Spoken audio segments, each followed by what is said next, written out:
আল্লাহ রাব্বুল আলামিন বলেন, ফাওয়াইলুল লিল মুসাল্লিন আল্লাযীনা হুম আন সালাতিহিম সাহুন আল্লাযীনা হুম ইউরাউনা ওয়া ইয়ামনাউনাল মাউন। আল্লাহ রাব্বুল আলামিন বললেন, বান্দারে, এক শ্রেণীর মানুষ ইবাদত করবে, ইবাদত করার পরেও এই ইবাদতকারীরা জাহান্নামে নিক্ষিপ্ত হবে, জাহান্নামে যাবে। কি অপরাধ তাদের? ইবাদত যারা করে না তারা তো অবশ্যই জাহান্নামী, আল্লাহর হুকুম লঙ্ঘনকারীরা অবশ্যই জাহান্নামে প্রবেশ করবে। কিন্তু ইবাদত করার পরেও, ইবাদতের মধ্যে সর্বশ্রেষ্ঠ ইবাদত হলো নামাজ, এই নামাজ আদায় করার পরেও কিছু লোক জাহান্নামী হবে। কেন জাহান্নামী হবে? জাহান্নামে যাওয়ার কারণ কি? ফাওয়াইলুল লিল মুসাল্লিন আল্লাযীনা হুম আন সালাতিহিম সাহুন আল্লাযীনা হুম ইউরাউন। তাদের মধ্যে আল্লাহ রাব্বুল আলামিন এই দোষ থাকার কারণে আল্লাহ তাআলা জাহান্নামে যাওয়ার কারণ হিসাবে আল্লাহ তাআলা এই আয়াত উল্লেখ করেছেন যে নামাজ পড়েছে কিন্তু নিয়তের মধ্যে গরমিল ছিল, আল্লাহকে সন্তুষ্টির উদ্দেশ্যে নামাজ আদায় করে নাই। নামাজ আদায় করেছে দুনিয়ার মানুষকে দেখানোর জন্য। ডাক দিয়ে বলেন ঠিক না বেঠিক? যারা লৌকিকতার সাথে নামাজ আদায় করেছে, রিয়া যুক্ত ইবাদত করেছে, এই ইবাদত তাদের জন্য জাহান্নামে যাওয়ার কারণ হবে। আল্লাহ তাআলার ইবাদতের মাধ্যমে যেখানে আল্লাহর গোলামীর প্রদর্শন, আল্লাহ তাআলাকে সন্তুষ্টির কারণ হওয়ার কথা ছিল, সেখানে ইবাদতের পরেও তাদের ঠিকানা কোথায় হবে? জাহান্নামে হবে। কিসের কারণে? ইখলাস না থাকার কারণে। তাহলে আমরা প্রথম শর্ত পেলাম, ইবাদতের মধ্যে যদি ইখলাসের অনুপস্থিতি থাকে তাহলে এই ইবাদতের কোনো প্রয়োজন বা আল্লাহ তাআলার কাছে এর গুরুত্ব, আল্লাহ তাআলার কাছে এর মূল্য 4 পয়সারও নাই। কেন নাই? এই ইবাদতের মধ্যে ইখলাস পাওয়া যায় নাই। 2 নাম্বার হলো, ইবাদত করতে হবে কোরআন ও হাদিসের আলোকে, নীতিমালার মাধ্যমে। কোরআনের যে নীতিমালা রয়েছে এই নীতিমালার অনুসরণে ইবাদত করতে হবে, অর্থাৎ সুন্নাহ মোতাবেক ইবাদত করতে হবে। আপনার ভিতরে পরিপূর্ণ ইখলাস রয়েছে, আপনি আল্লাহকে সন্তুষ্ট করার উদ্দেশ্যে, আল্লাহ রাব্বুল আলামিনের খুশির জন্য, আল্লাহর রাজির জন্য ইবাদত করতে আসলেন। আল্লাহ রাব্বুল আলামিন আপনার ইখলাস পরিপূর্ণ অন্তরের দিকে আল্লাহ রাব্বুল আলামিন তাকিয়ে আছেন। বান্দা নামাজ আদায় করার জন্য আসলো, মসজিদে আসলো এমন টাইমে মাগরিবের সালাত আল্লাহ রাব্বুল আলামিন বিশ্বনবীর মাধ্যমে আমাদেরকে জানিয়ে দেন মাগরিবের ফরজ সালাত হলো 3 রাকাত। কেউ যদি পরিপূর্ণ ইখলাসের সাথে, সে যদি মনে করে যত রাকাত বাড়বে তত সওয়াবের পরিমাণও বাড়বে, তাহলে আমি 3 রাকাত পড়বো না, আমি 6 রাকাত পড়বো, 8 রাকাত পড়বো। জোরে বলেন, এই নামাজ কবুল হবে কিনা? কেন কবুল হবে না? এর মধ্যে তো ইখলাস ছিল। আমরা তো জানি ইবাদত ইখলাসের সাথে করলেই আল্লাহ তাআলা কবুল করেন, কিন্তু ইখলাস থাকার পরেও এখানে কবুল না হওয়ার কারণ হলো এই ইবাদতের মধ্যে রাসূলের সুন্নাহ মোতাবেক না হওয়ার কারণে এই ইবাদতটি আল্লাহ রাব্বুল আলামিনের দরবারে গ্রহণযোগ্য হয় নাই। জোরে কোন ঠিক না বেঠিক? তাহলে ইবাদত কবুল হওয়ার জন্য মৌলিক শর্ত হলো কয়টি? 2টি। 1 নম্বরে ইখলাস থাকতে হবে, 2 নম্বরে হলো এই ইবাদত কোরআন সুন্নাহ মোতাবেক হতে হবে, আল্লাহর নির্দেশ অনুযায়ী, রাসূল সাল্লাল্লাহু আলাইহি ওয়াসাল্লামের তরিকা অনুযায়ী যখন হবে তখনই এই ইবাদতের কবুল হওয়ার সম্ভাবনা কম না বেশি? বেশি। এখন যদি প্রশ্ন করেন, হুজুর ইবাদত করার দায়িত্ব আমাদের গোলাম হিসাবে, আল্লাহর গোলামি করা, আল্লাহ তাআলাকে সন্তুষ্টি রাখার জন্য সমস্ত আমলের আঞ্জাম দেওয়া, এটা আমাদের দায়িত্ব, কিন্তু কবুল করা না করার দায়িত্ব আল্লাহ রাব্বুল আলামিন। কবুল হয়েছে কিনা এটা তো দুনিয়ার কোনো মানুষ জানার কথা না। প্রিয় ভাইয়েরা আমার, এই জায়গায় দুনিয়ার কোনো আলেম, কোনো বুজুর্গ, কোনো পীর, কোনো বড় যারা আল্লাহ তাআলার সাথে যাদের কানেক্টেড, আপনি যদি বলেন এই সমস্ত মানুষকেও আল্লাহ তাআলা অমুকের যে তার ইবাদত কবুল হয়েছে কিনা এই সংবাদ আল্লাহ তাআলা দেন না। কারণ কবুল করাটা একমাত্র আল্লাহ তাআলার নিজস্ব একটা সিফাত। কবুল করা না করার ব্যাপারে আল্লাহ রাব্বুল আলামিন কাউকে কি করেন না। আল্লাহ তাআলা কাউকে এটা জানান দেওয়ার প্রয়োজন নাই। আল্লাহ রাব্বুল আলামিন কাউকে জিজ্ঞাসা করারও দরকার নাই কোন বান্দা কোন ভাবে ইবাদত করলে আল্লাহ কবুল করবেন। এটা একান্তই আল্লাহ রাব্বুল আলামিনের নিজস্ব একটি অভিমত। আল্লাহ ছাড়া দুনিয়ার কারোর এটা জানার কথা না। এখানে উদ্দেশ্য হলো কবুল হওয়ার দ্বারা শর্ত হলো কবুল হওয়া। এই কথাটার মাধ্যমে আমাদেরকে জানতে হবে এই আমলটা কবুল হওয়ার অর্থ হলো এখানে বিশুদ্ধ হওয়া। আমলটা কি হওয়া? বিশুদ্ধ হওয়া। যে আমলের মধ্যে ইখলাস থাকবে, যে আমলের মধ্যে নবীর সুন্নাত থাকবে, ধরে নেওয়া হবে এই আমলটা বিশুদ্ধ হিসাবে পরিগণিত হবে। আর যে আমল বিশুদ্ধ হবে, পরিশুদ্ধ আমল আল্লাহ রাব্বুল আলামিনের জন্য আল্লাহ তাআলা এই বিনা শর্তে এই পরিশুদ্ধ আমলকে কবুল করে নিবে। যে আমল শুদ্ধ হবে, সহি শুদ্ধ আমল কবুল হওয়ার সম্ভাবনা বেশি না কম? বেশি। আর যে আমল কোরআন সুন্নাহ মোতাবেক হবে না, সেটা আপনি যত ইখলাসের সাথেই করেন না কেন, যেমনি ভাবে আমরা মাগরিবের সালাত 3 রাকাতের জায়গায় যদি 4 রাকাত পড়ি, সওয়াবের আশা তো দূরের কথা, এই নামাজ কবুল হওয়ারও সম্ভাবনা নাই। এজন্য আমরা ইবাদত করার ক্ষেত্রে আমাদেরকে 2টি বিষয় লক্ষ্য রাখতে হবে। 1 নাম্বার হলো কোরআনের নীতিমালা সুন্নাহ মোতাবেক হওয়া, ইখলাসের উপস্থিতি এই ইবাদতের মধ্যে থাকা। প্রিয় ভাইরা আমার, ইখলাস হলো এমন একটি গুণ, যেই গুণ যদি কোনো ব্যক্তি অর্জন করতে পারে, তার সামান্য নেক আমল, এই নেক আমলের পরিমাণ যদি সরিষার দানার পরিমাণও হয়, আল্লাহ রাব্বুল আলামিন তার এই একনিষ্ঠভাবে আল্লাহ তাআলার সন্তুষ্টির জন্য করার কারণে আল্লাহ তাআলা উহুদ পাহাড় সম পরিমাণ তাকে আল্লাহ সওয়াব দান করবে। আর যদি ইখলাসের অনুপস্থিতি থাকে, সেই আমলের পরিমাণ যত বড় হোক না কেন, এই আমলের জন্য যত অর্থই ব্যয় করুক না কেন, যত টাকা সে দান করুক না কেন, দুনিয়ার তকমা সে লাভ করবে, দুনিয়ার উপাধি সে লাভ করবে, দানশীল হিসাবে, হাজি হিসাবে, নামাজি হিসাবে মানুষের কাছে সে তার মর্যাদা লাভ করবে। কিন্তু আল্লাহ রাব্বুল আলামিনের দরবারে উহুদ পাহাড় পরিমাণ আমলের মর্যাদা ওই সরিষা দানার মতো আল্লাহ তাআলা তাকে বিনিময় দান করবেন না। জোরে কোন ঠিক না বেঠিক? প্রিয় ভাইরা আমার, এজন্য সব সময় আমাদেরকে লক্ষ্য রাখতে হবে যে আমার এই ছোট্ট, আমার দানের পরিমাণ ছোট্ট হতে পারে, আমার আমলের পরিমাণ ছোট্ট, কিন্তু এখানে আমি আল্লাহকে খুশির জন্যই এটা করতেছি, দুনিয়ার কোনো যশ খ্যাতি লাভের জন্য আমি এটা করতেছি না। আমার দানের অঙ্কটা খুবই নগণ্য। আমার তুলনায় অনেক মানুষ বড় অঙ্কের অ্যামাউন্ট দান করে, অনেক বড় বড় জায়গা জমি থেকে শুরু করে আল্লাহর রাস্তায় অনেক বড় বড় তারা দানের পরিমাণ দেখায়, কিন্তু আমি তো কিছুই করতে পারলাম না, সামান্য কিছু দান করলাম।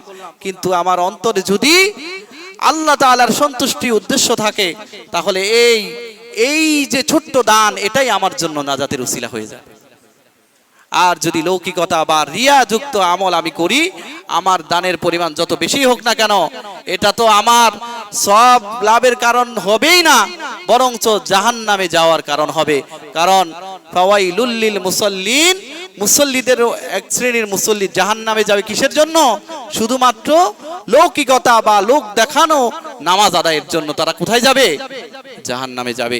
এমনি ভাবে প্রত্যেকটা ইবাদত যদি আল্লাহকে বাদ দিয়ে অন্য কারো উদ্দেশ্যে করা হয়, মানুষের সন্তুষ্টি লাভের জন্য, মানুষ তাকে নামাজি বলবে, মানুষ তাকে দানশীল বলবে, মানুষ তাকে হাজি বলবে, এ সমস্ত কারণে যখন নেক আমল কোনো বান্দা করে, একদিকে সে যখন আল্লাহ তাআলার এই বর্ণিত আল্লাহ তাআলার নির্দেশিত প্রতিদান থেকে যেমন বঞ্চিত হলো, অপর দিকে আল্লাহর সাথে সে শরীক করলো। আর আল্লাহ তাআলা পৃথিবীর সমস্ত গুনাহ খাতা মাফ করে দেন, কিন্তু শিরকের গুনাহ আল্লাহ কি করেন না? মাফ করেন না। আল্লাহ তাআলা সুস্পষ্ট ভাবে জানিয়ে দিলেন, ইন্নাল্লাহা লা ইয়াগফিরু আন ইউশরাকা বিহি ওয়া ইয়াগফিরু মা দুনা যালিকা লিমান ইয়াশা। আল্লাহ পৃথিবীর সমস্ত পাপীকে আল্লাহ তাআলা মাফ করে দিবেন, কিন্তু যারা আল্লাহর সাথে অংশীদার সাব্যস্ত করে তাদেরকে আল্লাহ তাআলা কি করবেন না? ক্ষমা করবেন না। প্রিয় ভাইরা আমার, এজন্য ইবাদতের মধ্যে ইখলাসের উপস্থিতি থাকা জরুরি কিনা? ডাক দিয়ে বলেন, জরুরি কিনা? অবশ্যই ইখলাসের সাথে ইবাদত করতে হবে। প্রিয় ভাইরা আমার, আল্লাহ রাব্বুল আলামিন বিশ্ব নবীর মাধ্যমে আমাদেরকে জানিয়ে দেন, হযরত মুআজ রাদিয়াল্লাহু আনহুর নাম শুনেছেন আপনারা, একজন প্রখ্যাত সাহাবী। এই সাহাবী তিনি বর্ণনা করেন যে একবার আমরা আল্লাহ রাসূল সাল্লাল্লাহু আলাইহি ওয়াসাল্লামের পিছনে চলতেছিলাম, তো আমি যেই উটের উপরে ছিলাম এটার নাম ছিল হুফাইর নামক একটি উট। এই উটের উপর আমি আরোহণ অবস্থায় ছিলাম।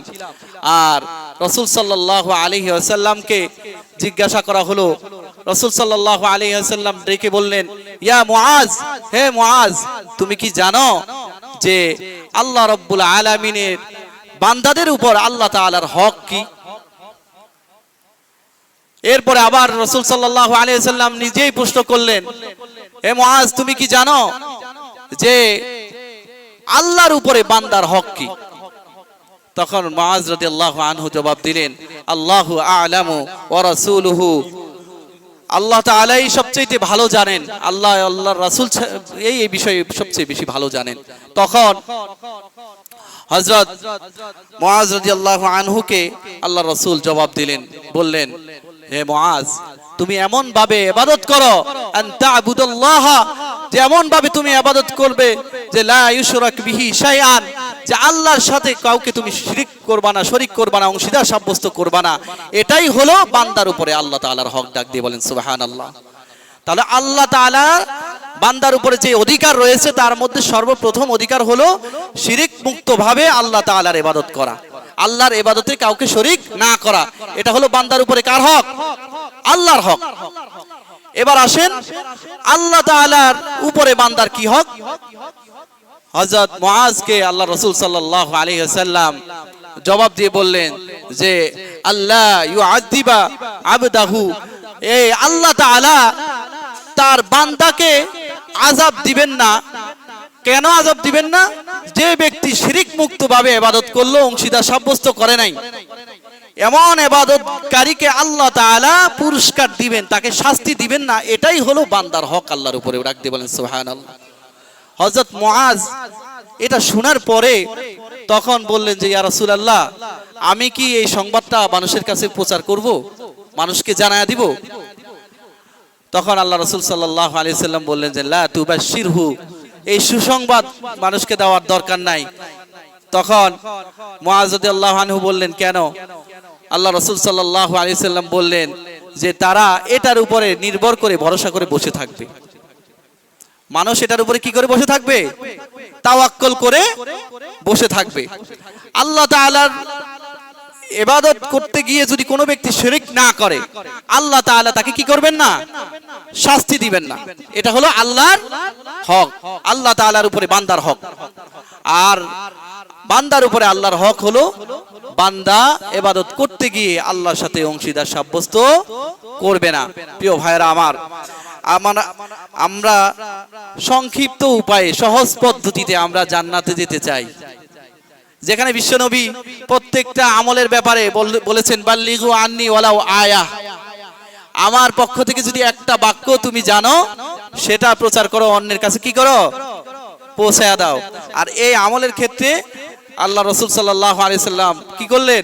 নিষেধ করলেন যে মানুষ অনেক সময় সংক্ষিপ্ত ভাবে জান্নাতে যাওয়ার জন্য সে এটার উপরে ভরসা করে বসে থাকবে, যে মৌলিক ইবাদত সেগুলিও পর্যন্ত সে বাদ দিয়ে দিবে। কারণ আল্লাহ তাআলা বান্দার উপরে যে ফরজ, ওয়াজিব, সুন্নাত, নফল আমরা যে ইবাদতগুলি করি, ইবাদতের কিছু স্তর আছে না? ফরজ এবং ওয়াজিব এটি কখনো আমাদের উপরে মওকুফ হবে না। আমরা যতদিন পর্যন্ত হায়াতে বাঁচবো ততদিন পর্যন্ত আমাদেরকে আদায় করতে হবে। আল্লাহ তাআলা বলেছেন ওয়াবুদ রাব্বাকা হাত্তা ইয়াতিয়াকাল ইয়াকিন, সূরা হাজের মধ্যে আল্লাহ তাআলা বলেছেন যতদিন পর্যন্ত তোমার মৃত্যু না হবে ততদিন পর্যন্ত তোমার এই ইবাদতের ধারা এটা চলতে থাকবে। বিশ্ব নবীও এই মৃত্যু পর্যন্ত ইবাদত করেছেন। আরেকজন নবীর নাম আপনারা শুনেছেন হযরত ঈসা আলাইহিস সালাম। ঈসা আলাইহিস সালামের মায়ের নামে কোরআনুল কারীমের মধ্যে একটি সূরা নাজিল হয়েছে, সূরা মারইয়াম। এই সূরা মারইয়ামের মধ্যে হযরত ঈসা আলাইহিস সালামকে আল্লাহ তাআলা যে শিশুকালে তাকে নবুয়তের দায়িত্ব দান করলেন। ঈসা আলাইহিস সালাম তার পরিচয় দিতে গিয়ে কোরআনের ভাষায় বলতেছেন, কি বলতেছেন? আল্লাহ তাআলা তাকে যে দায়িত্ব দিলেন এই দায়িত্বের কথা তিনি জনগণের সামনে পেশ করতে গিয়ে তিনি বললেন, আল্লাহ রাব্বুল আলামিন বলেন হযরতে ঈসা আলাইহিস সালাতু ওয়াস সালামকে যখন আমি নবুয়তের দায়িত্ব দান করলাম তখন ঈসা বলতে লাগলো ক্বালা ইন্নী আবদুল্লাহ, নিঃসন্দেহে আমি আল্লাহ তাআলার বান্দা। আমার প্রথম পরিচয় হলো আমি আল্লাহর বান্দা। তারপরে ওয়াজআলানি নাবিয়্যা, আল্লাহ রাব্বুল আলামিন এই বান্দার প্রতি অনুগ্রহ করে, এই বান্দার প্রতি আল্লাহ রাব্বুল আলামিন করুণা করে এই বান্দাকে আল্লাহ তাআলা নবুয়তের দায়িত্ব প্রদান করেছেন। এই কথা কেন বলা লাগবে? তিনি তো আব্দুল্লাহ, আল্লাহর বান্দা, এটা তো সকলেরই জানার কথা। এটা এজন্য বলার প্রয়োজন হলো যখন এই খ্রিস্টানরা তারা বলতে লাগলো যে মারিয়াম হলো আল্লাহর স্ত্রী আর ঈসা মসিহ হলো আল্লাহর পুত্র।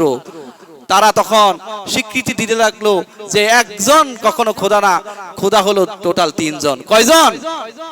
বড় খোদা হলো আল্লাহ, 2 নম্বরে হলো মারিয়াম, 3 নাম্বার তাদের সন্তান কে? ঈসা আলাইহিস সালাম। এইজন্য আল্লাহ রাব্বুল আলামিন হযরত ঈসা আলাইহিস সালামের জবানে একবারে দোলনার মধ্যে, যেখানে যে অবস্থাতে কথা বলার কোনো কথা না, স্বাভাবিক নিয়মে বাচ্চারা কথা বলে 2 বছর থেকে 2.5 বছরে, কিন্তু এই দোলনার শিশু, ছোট্ট শিশু সকলের দিকে লক্ষ্য করে বললেন, ক্বালা ইন্নী আব্দুল্লাহ আতানিয়াল কিতাব ওয়া জাআলানি নাবিয়্যা। আমি প্রথমে আল্লাহর বান্দা, আল্লাহ রাব্বুল আলামিন অনুগ্রহ করে দয়া করে আমাকে কিতাব দান করেছেন, আমাকে তিনি কিতাব দান করেছেন। ওয়া জাআলানি নাবিয়্যান, এবং তিনি আমাকে নবী হিসাবে স্বীকৃতি দান করেছেন, নবী হিসাবে দুনিয়াতে পাঠিয়েছেন। ওয়া জাআলানি মুবারাকান, শুধু তাই নয়, আইনামা কুনতু, যেখানেই আমি অবস্থান করি না কেন, আল্লাহ রাব্বুল আলামিন আমার জন্য, আল্লাহ তাআলা পুরো জমিনটাকে বরকতময় করে দিয়েছেন। এটা তো করলো নিজের কথা। আল্লাহ আমাকে বরকতময় করেছেন, আমাকে কিতাব দিয়েছেন, আমাকে নবী বানিয়েছেন, আর আমি আল্লাহ তাআলার বান্দা। এরপরে তিনি বললেন, আমার দায়িত্ব এখানে শেষ নয়। আমাকে যখন নবী বানালেন, কিতাব দান করলেন, আমাকে যখন বরকতময় করলেন পুরা বিশ্বময়, ওয়াজআলানি মুবারাকান আইনামা কুনতু ওয়া আওসানি, এবার আল্লাহ রাব্বুল আলামিন আমাকে নির্দেশ দেন, আমাকে আল্লাহ রাব্বুল আলামিন নসিহত করেন।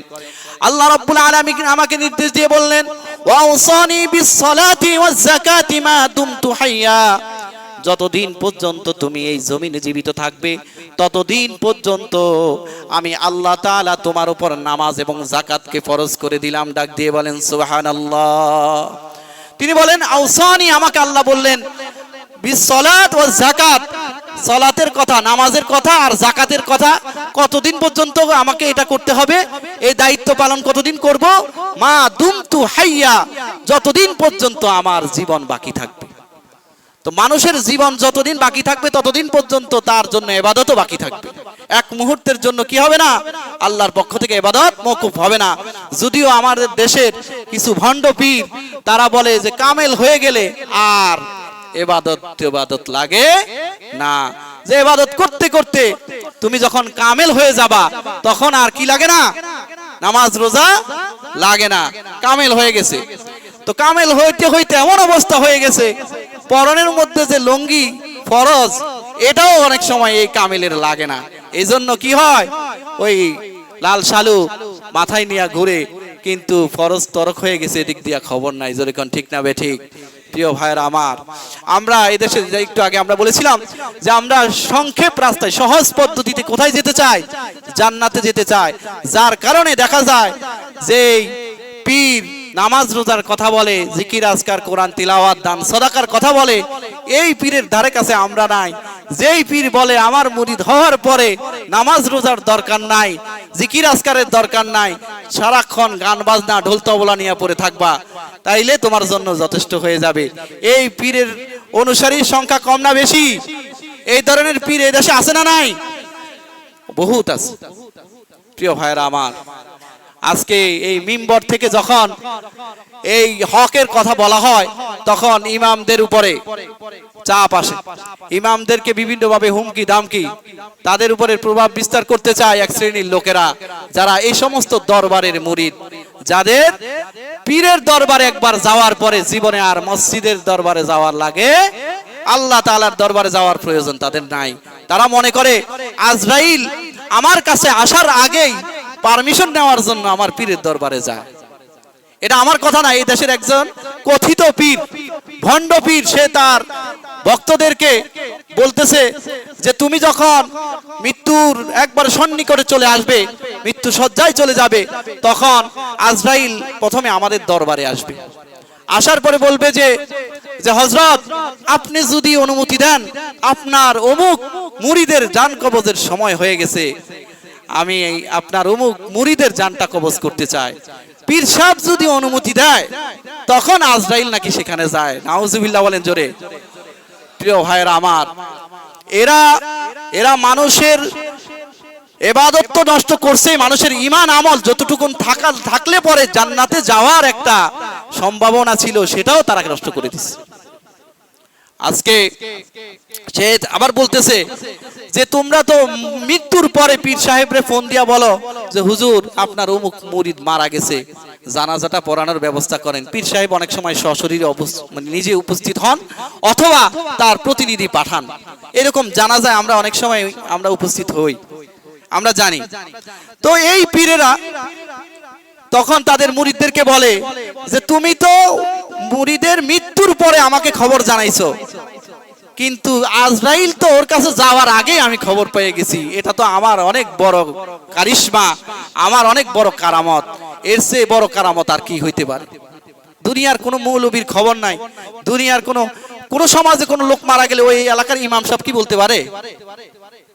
ঘরের বিবি সাহেব তো বলতে পারে না, এক বালিশে ঘুমাইছে। কার কখন মৃত্যু হবে এই খবর দুনিয়ার কারো কাছে নাই। এটা তো আল্লাহর কথা। কার কথা? আল্লাহ রাব্বুল আলামিন বলেন, এই পৃথিবীতে আল্লাহ রাব্বুল আলামিন জ্ঞানের মাধ্যমে সমস্ত মানুষকে অনেক কিছু তথ্য উদ্ঘাটনের ক্ষমতা আল্লাহ তাআলা দান করেছেন, করবেন। আমরা অনেক সময় অনেক কিছু কল্পনা করি যেটা অদূর ভবিষ্যতে দেখবেন বাস্তব হয়ে গেছে। আমাদের বর্তমান যুগের যোগাযোগ ব্যবস্থার দিকে একটু লক্ষ্য করেন, স্মার্টফোনের দিকে একটু লক্ষ্য করেন, যেগুলি আমাদের থেকে আমাদের পূর্ববর্তী যারা ছিল বাপ দাদারা এরা কখনো কল্পনাও করে নাই এরকম একটা ব্যবস্থা হবে। কিন্তু আজকে আমরা আমাদের সামনে দেখতেছি এরকম ঘটনা ঘটতেছে অহরহ। আমরা যেগুলি কল্পনা করি, যেগুলিকে মনে করি অবাস্তব, জীবনে কখনো বাস্তবতা এগুলির দ্বারা সম্ভব হবে না। কিন্তু কিছুদিন পরে আমাদের পরবর্তী প্রজন্ম যারা এই পৃথিবীতে আসবে তারা আমাদের এই চিন্তা চেতনা, আমাদের কল্পনাগুলি তারা বাস্তব তাদের নিজের হাতে তারা ব্যবহার করতে পারবে। জোরে কোন ঠিক না বে ঠিক? ঠিক তেমনি ভাবে আল্লাহ রাব্বুল আলামিন এই পৃথিবীতে যাদেরকে আল্লাহ তাআলা এই পৃথিবীতে জ্ঞান দান করেছেন তারা অনেক কিছু উদ্ঘাটন করতে পারবে, কিন্তু 5টা বিষয়ের জ্ঞান আল্লাহ তাআলা তাদেরকে কিয়ামত পর্যন্ত চেষ্টা করলেও এই 5টি বিষয়ের জ্ঞান তারা অর্জন করতে পারবে না। এই 5টি বিষয় কি কি? আল্লাহ রাব্বুল আলামিন বলেন যে ওয়াইনদাহু ইলমুস সাআ, এই পৃথিবী কখন ধ্বংস হবে, কিয়ামত কখন সংগঠিত হবে, দুনিয়ার সমস্ত বিজ্ঞান এই জায়গায় এসে তারা ক্ষান্ত হয়ে যাবে। এখানে এসে তাদের সমস্ত প্রচেষ্টা বিফল হয়ে যাবে। তারা কখনো এটার উদ্ঘাটন করতে সক্ষম হবে না। কারণ কিয়ামত কখন হবে এই জ্ঞান পৃথিবীর কারোর কাছে নাই। এই খবর একমাত্র আমি জানি। ডাক দিয়ে বলেন সুবহানাল্লাহ। তাহলে একমাত্র কিয়ামতের যেই ক্ষণ বা তারিখ, কোন তারিখে, কোন দিন, কোন সময়, কোন টাইমে হবে এই খবর কার কাছে রয়েছে? তাহলে 5টা জ্ঞানের মধ্যে সর্বপ্রথম হলো কিয়ামতের জ্ঞান একমাত্র আল্লাহ তাআলার কাছে। আল্লাহ রাব্বুল আলামিন বলেন ওয়া ইনদাহু ইলমুস সাআ, এই কিয়ামতের জ্ঞান আমার কাছে আমি রেখে দিয়েছি, দুনিয়ার কাউকে জ্ঞান প্রদান করি নাই। এরপরে আমি আল্লাহ তাআলা রেখে দিয়েছি কোন জমিনে বিআইয়ি আরদিন তামুত, কোন জমিনে কখন কোন মানুষ ইন্তেকাল করবে এই খবর পৃথিবীর কারোর কাছে নাই। এটার খবর একমাত্র আমি আল্লাহ তাআলার কাছেই রেখে দিয়েছি। তাহলে 2 জায়গা কখন কার মৃত্যু কোন জায়গায় হবে এটা কে জানে? ইয়ালামু মা তাকসিবু গাদা। শুধু তাই নয়, 3 নম্বরের জ্ঞান হলো পৃথিবীতে কোনো মানুষ জানতে পারে না, কোনো মানুষের এই জ্ঞান নাই আগামী দিন সে কি অবস্থায় থাকবে, সুস্থ থাকবে না অসুস্থ থাকবে, তার সাথে কি ঘটবে, সে কি সুসংবাদ প্রাপ্ত হবে নাকি তার জন্য কোনো দুঃসংবাদ উপস্থিত আছে, তার জন্য কোনো দুঃসংবাদ তার জন্য অপেক্ষা করতেছে, সে কিসের সম্মুখীন হবে, কোনো ভালো কিছু তার জন্য অপেক্ষা করতেছে নাকি খারাপ কিছু, এটা দুনিয়ার কারোর খবর নাই। এই জন্য রাতের বেলা ঘুমায় ভালো মানুষ, সকালবেলা দেখা যায় প্যারালাইজড হয়ে গেছে, এক সাইড অপস হয়ে গেছে। আবার দেখা যায় সকালবেলা ঘুম থেকে ওঠার সাথে সাথে এমন একটা সংবাদ চলে আসছে, আসার সঙ্গে সঙ্গে দুনিয়ার সমস্ত নেয়ামত তার কাছে মন তুচ্ছ মনে হয়। সব কিছু বাদ দিয়ে বিশেষ করে প্রবাসী যারা খেয়াল করবেন, অনেক সময় রাত্রি ঘুমাইলো মায়ের সাথে কথা বলে, বাবার সাথে কথা বলে, সকালবেলা যখন ঘুম থেকে উঠে আবার ফোন দিল, সঙ্গে সঙ্গে খবর আসলো যে তোমার বাবা আর দুনিয়ার বুকে বেঁচে নাই। তাহলে এই ধরনের সুসংবাদ এবং দুঃসংবাদ এটা কোন ব্যক্তির জন্য কি অপেক্ষা করতেছে, আগামী দিন তার জন্য কি ঘটনা ঘটবে, তার সাথে কি ঘটবে, এই খবর দুনিয়ার কারো না থাকলে যার কাছে আছে তিনি কে? প্রিয় ভাইরা আমার, তাহলে তিনটা গেল। 4 নম্বরে হলো যে কখন বৃষ্টি হবে, কখন কি হবে, বৃষ্টি হবে।